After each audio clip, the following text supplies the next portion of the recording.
21 से 23 साल उम्र सीमा आपने बढ़ाई, ये सिर्फ इसी साल की नियुक्ति के लिए, ये इन्होंने कोई ऐसा नहीं कि लंबे समय के लिए बढ़ाई है, ये सिर्फ फर्स्ट टर्म में जो नियुक्तियां होंगी उसको आपने 21 से 23 साल किया है। क्यों?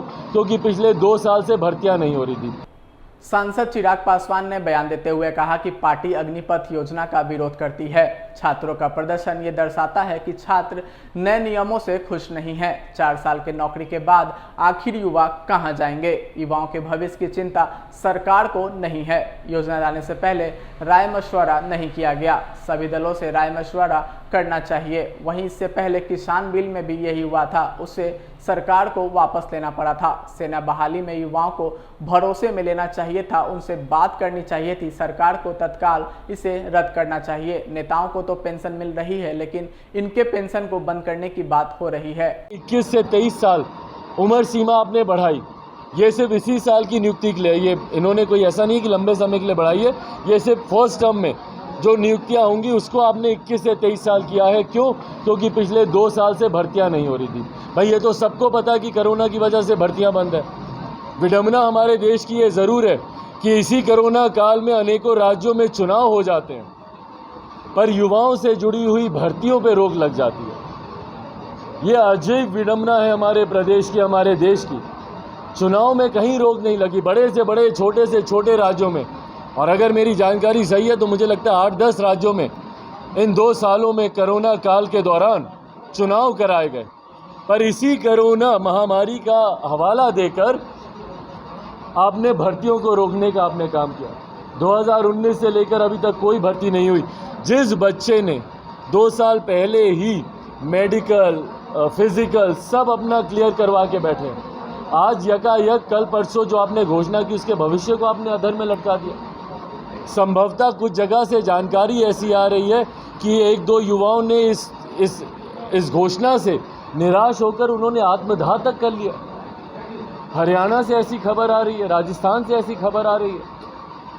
भाई जिन लोगों को पिछले सालों से 2 साल से जो उम्मीद लगाकर बैठे थे कि भैया हमारा फिजिकल हो गया, मेडिकल हो गया, अब हम लोग जाएंगे, सेना में भर्ती होंगे, यकायक आप उनको घोषणा करते हैं कि भैया ये पूरे जीवन भर के लिए नहीं, मात्र 4 साल के लिए है, और 4 साल के बाद फिर आपका भविष्य अधर में लटका हुआ है।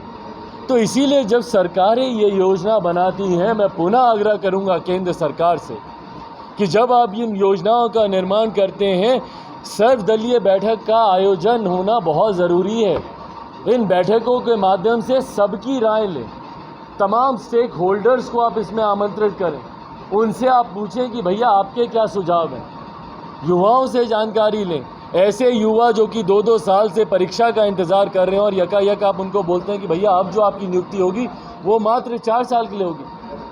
कोई अपना घर बेचकर, कोई अपना ज़मीन बेचकर उम्र भर सेना में जाकर देश के लिए समर्पित होने के सपने देख रहा है, और आपकी एक योजना से उसके सपने में भैया 4 साल के लिए कोई जाएगा, किस उम्मीद के साथ जाएगा? उसके अंदर किस तरीके की भावनाएं चल रही होंगी? क्या देश समर्पण की भावना चल रही होगी, या 4 साल के बाद वो पुनः सड़क पर आ जाएगा? उस भविष्य के अधर में लटकने को लेकर उसका मन, उसका दिमाग, उसका मस्तिष्क चिंता में होगा।